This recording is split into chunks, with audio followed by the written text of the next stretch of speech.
The temperatures, they continue to drop across Montgomery County, but for one community in Willis, that's not their only issue. Orko Manna joins us with what they're dealing with right now. Orko.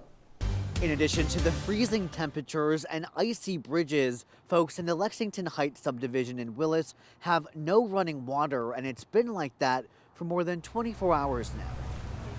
Tonight in Montgomery County, there's a chill in the air. Temperatures dropping by the hour, creating icy conditions on overpasses like this bridge at I-45 and Highway 242. Thank you so much, I appreciate it. But for folks in the Lexington Heights subdivision in Willis, it's not frozen water that's the problem.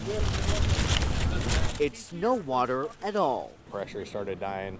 Just didn't know if the main coming in was freezing up or something like that. Gabe Giles among the residents who noticed something was wrong last night.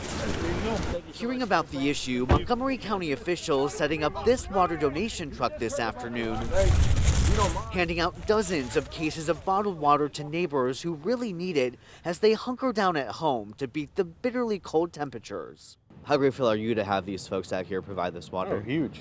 I mean, it's, every little bit helps, I mean, I got two littles, so, I mean, we got 2 under 2, so it definitely makes it a little more challenging not having water. So what happened? Was the water shut off due to the weather?